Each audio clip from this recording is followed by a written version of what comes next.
Now we have prepared Wittig reagent जिसको हम phosphorus ईलेट कहते हैं, ठीक है। अब हमने इसका रिएक्शन कराना है एल्डिहाइड या कीटोन के साथ। अब यहाँ पे हम दोनों साइड पे आर ग्रुप सेम भी ले सकते हैं, डिफरेंट लेने चाहिए, क्योंकि वो आगे हमें सिस ट्रांस की फॉर्मेशन के लिए एक साइड पे हाइड्रोजन लगा के हम एल्डिहाइड के साथ भी रिएक्शन कर सकते हैं। अगर हमने कीटोन से साथ कराना है तो यहाँ पे आर लगा सकते हैं दोनों साइड पे, और आर डिफरेंट होंगे तो फिर हमारे पास सिस और ट्रांस एल्कीन्स बनेंगे, ठीक है। वो विल गेट इनटू डिटेल आगे इसका मैकेनिज्म देखने के बाद।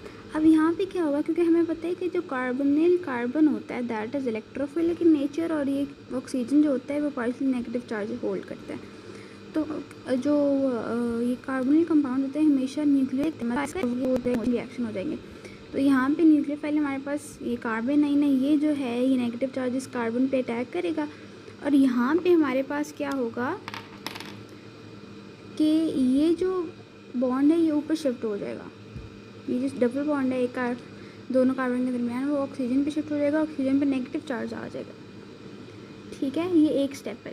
अब सेकंड स्टेप में क्या होगा, ये जो नेगेटिव चार्ज ये भी बना है जो कार्बन के साथ अटैच था, ये ग्रीन वाले कार्बन के साथ, उसने क्या किया, और अब ये जो हमने रीअरेंज करके लिखा ना कि ये सी वो नेगेटिव हो जाएगा, ये इसके साथ ग्रुप से अटैच किया और इस कार्बन का और इस कार्बन का बॉन्ड बन जाएगा, और PPH3 इसके साथ आ जाएगा, ठीक है।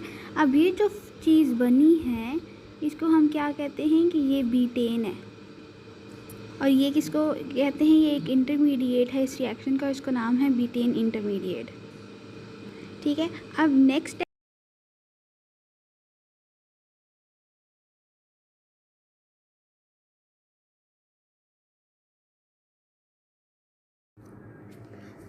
तो अब ये बीटेन इंटरमीडिएट के बाद जो हमारे पास चीज़ बनेगी वो एक 4 मेंबर्ड रिंग होगी, और इस 4 मेंबर्ड रिंग को हम कहते हैं ऑक्सोफॉस्फेटेन रिंग, ऑलराइट। अब ये जो छोटी रिंग्स होती हैं इनमें रिंग स्ट्रेन बहुत ज़्यादा होता है, जैसे 3 मेंबर्ड रिंग होगी या 4 मेंबर्ड रिंग होगी।